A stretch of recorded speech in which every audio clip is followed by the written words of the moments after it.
अस्सलाम वालेकुम, मेरा नाम हमज़ा हफ़ीज़ है। मैं एक मेडिकल स्टूडेंट हूँ। आज की वीडियो उन लोगों के लिए है जिनको यूरिन करते वक़्त बहुत ज़्यादा ज़ोर लगाना पड़ता है या फिर उन्हें ऐसा महसूस होता है कि यूरिन करते वक़्त जो उनकी धार है वो ज़्यादा कमज़ोर होती जा रही है, जिसकी वज़ह से बार-बार वॉशरूम जाना पड़ता है, या फिर जिनकी रात को बार-बार नींद टूट जाती है और पेशाब पूरा खाली होने का उनको एहसास नहीं होता, मतलब उनको बार-बार अर्ज होती है यूरिन की। तो ये सिर्फ़ ब्लैडर का मसला नहीं होता, बल्कि ये ज़्यादातर प्रोस्टेट के बढ़ने की वज़ह से होता है, जो बहुत से मर्दों को आहिस्ता-आहिस्ता इफ़ेक्ट करता है। इस प्रॉब्लम को लोग शुरू में इग्नोर कर देते हैं, लेकिन जब रोज़ की ज़िंदगी डिस्टर्ब होने लगती है, तो डॉक्टर एक ऐसी मेडिसिन प्रिस्क्राइब करते हैं जो कि इस तरह के कंडीशन में इस्तेमाल करवाई जाती है। आज की वीडियो में हम बात करेंगे टेम्सोल कैप्सूल के बारे में, जो प्रोस्टेट से रिलेटेड यूरिन प्रॉब्लम्स को कंट्रोल करने के लिए यूज़ होता है। इस मेडिसिन के अंदर मौजूद जो एक्टिव इंग्रेडिएंट है उसका नाम है टेम्सोलोसिन। इस वीडियो के एंड तक आप समझ जाएंगे कि ये मेडिसिन कैसे काम करती है, इसको किन-किन प्रॉब्लम्स में दिया जाता है और इसको इस्तेमाल करते वक़्त वो कौन-सी ऐसी एहतियातें करना ज़रूरी है जिसकी वज़ह से आपको कोई भी साइड इफ़ेक्ट ना हो। टेम्सोल कैप्सूल जिसके अंदर मौजूद है टेम्सोलोसिन, ये मेडिसिन प्रोस्टेट के बढ़ने की वजह से जो यूरिन प्रॉब्लम्स होते हैं उसके इलाज के लिए इस्तेमाल करवाई जाती है, जिसे मेडिकल लैंग्वेज में बेनिन प्रोस्टैटिक हाइपरप्लासिया कहते हैं। इस कंडीशन में प्रोस्टेट ग्लैंड ब्लैडर के रास्ते को दबा देता है, जिससे यूरिन का फ्लो जो है वो डिस्टर्ब हो जाता है। इस मेडिसिन का यूज़ यूरेन की धार को बेहतर करने, यूरेन करते वक़्त जो ज़ोर लगता है उसको कम करने और जो यूरेन कर और जो पेशेंट को यूरेन करते वक़्त जो जलन महसूस होती है, उसको कम करने में किया जाता है, या फिर बार-बार वॉशरूम जाने की जो प्रॉब्लम होती है पेशेंट को, उसको कंट्रोल करने में इसका इस्तेमाल करवाया जाता है। इसके अलावा ये मेडिसिन ब्लैडर को ज़्यादा कंप्लीट तरीके से खाली करने में भी इस्तेमाल करवाई जाती है। ये मेडिसिन प्रोस्टेट को छोटा नहीं करती, लेकिन उसके प्रेशर को रिलैक्स करके सिम्पटम्स को कंट्रोल करती है।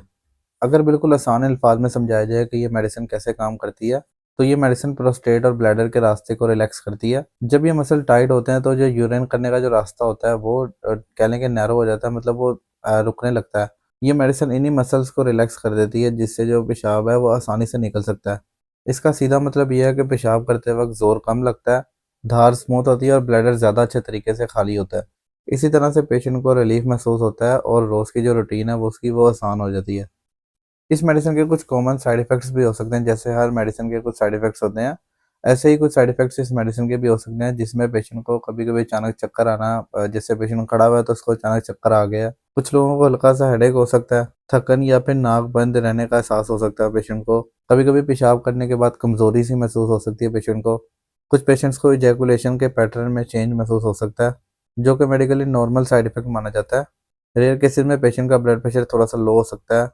इसीलिए इस मेडिसिन के इस्तेमाल के बाद डिज़ीनेस को ज़्यादा देर तक इग्नोर नहीं करना चाहिए। अगर आप ऑलरेडी लो ब्लड प्रेशर के पेशेंट हैं या फिर आप हार्ट की मेडिसिन इस्तेमाल कर रहे हैं, तो ये मेडिसिन शुरू करने से पहले अपने डॉक्टर को ज़रूर बताएँ, या फिर आँखों के ऑपरेशन ख़ासकर कैटरेक्ट सर्जरी से पहले अपने डॉक्टर को बताना ज़रूरी होता है कि आप जो है टेम्सोलोसिन कैप्सूल इस्तेमाल कर रहे हैं।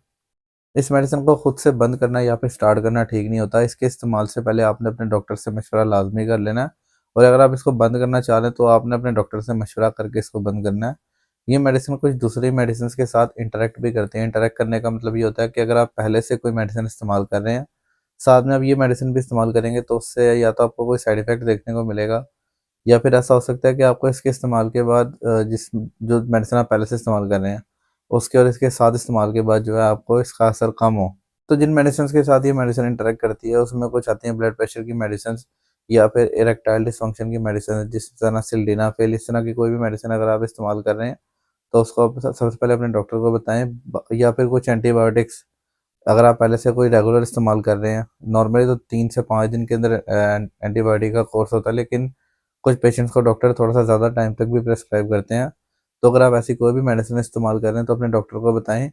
बात ये है कि आपको कैसे पता चलेगा कि जो मेडिसिन आप इस्तेमाल कर रहे हैं वो आपकी दूसरी मेडिसिन के साथ इंटरैक्ट करती भी है या नहीं? इसका सबसे आसान हल ये है कि जब भी आप अपने डॉक्टर के पास जाएँ, उसको बताएँ कि आप पहले कौन-कौन सी मेडिसिन इस्तेमाल कर रहे हैं, ताकि वो उसके हिसाब से आपको डोज़ मैनेज करके दे। इस मेडिसिन को रोज़ाना अक्सर दिन में 1 मरतबा लिया जाता है, रोज़ाना खाने के बाद। इसको चबाना या फिर खोलना नहीं होता, बल्कि इसको डायरेक्ट पानी के साथ निगलना होता है। रोज़ाना इस मेडिसिन को एक ही वक़्त पर लेना ठीक होता है, और अगर ऐसा हो कि कभी आपने पहले मेडिसिन इस्तेमाल जो पिछली डोज़ है वो मिस हो गई है और साथ में अगली डोज़ का टाइम आ गया, तो आपने डबल डोज़ इस्तेमाल नहीं करनी, बल्कि आपने पिछली डोज़ मिस करके अगली डोज़ इस्तेमाल कर लेनी है, अगर अगली डोज़ का टाइम करीब आ गया तो। इसकी डबल डोज़ आपने इस्तेमाल नहीं करनी। आखिर में अगर शॉर्टली बात की जाए तो प्रोस्टेट से रिलेटेड जो प्रॉब्लम्स होती हैं, ये ज़िंदगी को बहुत ज़्यादा अनकम्फर्टेबल बना देती हैं। लेकिन सही मेडिसिन के साथ इसको कंट्रोल किया जा सकता है। ये मेडिसिन इसके सिम्टम्स को कम करती है, इसलिए रेगुलर फॉलोअप और टेस्ट करवाने लाजमी है। और एक बात जो बहुत से पेशेंट्स पूछते हैं, कुछ लोगों को इस मेडिसिन के साथ सेक्सुअल परफॉर्मेंस या खासकर इजैकुलेशन या इरेक्टाइल फंक्शन में टेम्परेरी चेंज महसूस हो सकता है। ये ज़्यादातर रिवर्सिबल होता है और कुछ टाइम के बाद ठीक हो जाता है, लेकिन अगर आपको ज़रूरत से ज़्यादा कोई भी मसला इस तरह का नज़र आए, तो आपने सबसे पहले बिना शर्माए अपने डॉक्टर से मशवरा करना है। सबसे ज़रूरी बात ये है कि ये वीडियो सिर्फ़ और सिर्फ़ इन्फॉर्मेशनल पर्पज़ के लिए है, तो आपने कोई भी मेडिसिन इस वीडियो को देख के इस्तेमाल नहीं करनी है, आपने हमेशा अपने डॉक्टर से मशवरा करना है। वीडियो अच्छी लगी तो चैनल को सब्सक्राइब लाज़मी कीजिएगा। अल्लाह हाफ़िज़।